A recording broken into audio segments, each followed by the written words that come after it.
Arsul Sani, salah satu hakim Mahkamah Konstitusi, dalam sidang lanjutan uji materi Undang-Undang tentang Panitia Urusan Piutang Negara atau PUPN, Rabu pekan lalu, menanyakan apakah penetapan penanggung utang oleh PUPN dalam praktiknya didasari adanya perjanjian kredit, akta pengakuan utang, rekening koran, audit BPK.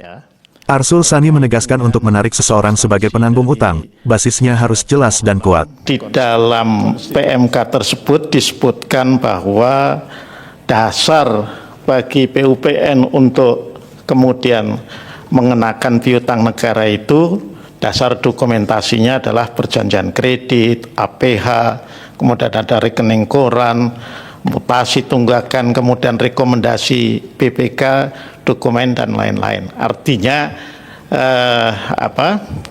kami mohon penegasan apakah dalam prakteknya itu yang dilakukan oleh PUPN. Jadi yang mau saya tanyakan sederhananya adalah ketika frasa cukup alasan yang kuat atau berdasarkan sebab apapun itu tidak berarti bukan tanpa dasar sama sekali, itu ya yang pertama. Nah, tentu memang mudah bagi saya lah paling tidak memahami kalau pengenaan itu dilakukan terhadap debitur langsung, ya. Tapi dalam konteks penanggung, ya, ini kemudian karena kalau perjanjian kredit kan misalnya kan antara si kreditur dengan si debiturnya.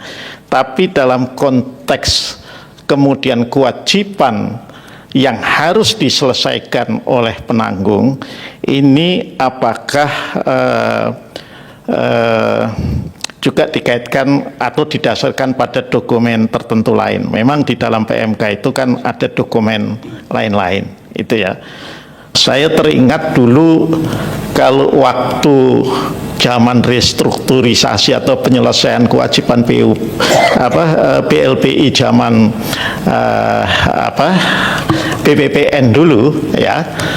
Kenapa penanggung itu bisa ditarik? Karena misalnya ada MSAA, ya, Master Settlement and Acquisition Agreement, itulah kemudian dasar untuk mengenakan. Nah, saya mohon penegasan ini karena tentu kalau seorang penanggung agar bisa ditarik juga basisnya kan harus jelas dan kuat, tidak semata-mata meskipun ada ketentuan tadi disebutkan oleh Pak Dirjen di Undang-Undang PT, kalau dia pemegang saham kemudian dia menjadi bagian dari satu katakanlah rangkaian perbuatan melawan hukum yang dilakukan oleh PT itu, dia tanggung jawabnya menjadi tidak terbatas, tidak hanya sebatas kepesertaan atau kepemilikan sahamnya.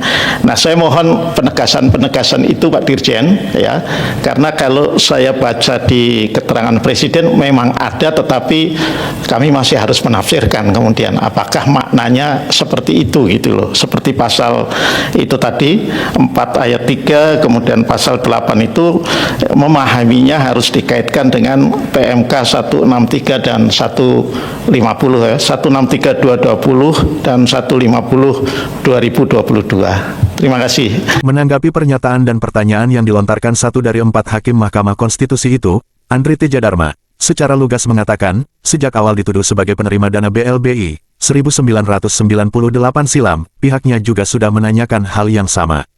Pihaknya meminta ditunjukkan rekening koran milik Bank Centris Internasional. Akan tetapi, tidak pernah sekalipun pihak Kementerian Keuangan, BPPN kala itu, bisa memberikan.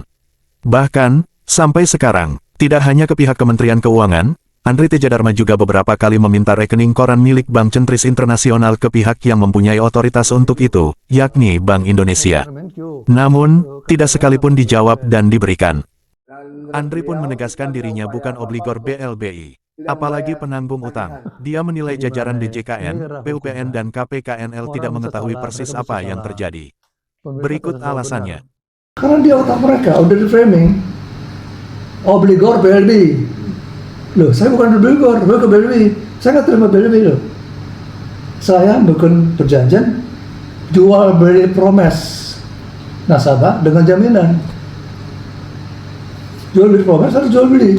Selesai. Bukan utang. Kemudian promes jual, ada jaminan lagi. Nah, Kenapa saya harus ditagih? Yang tadi saya bukan PT. Lucu. PT nggak ngerti saya. Ya,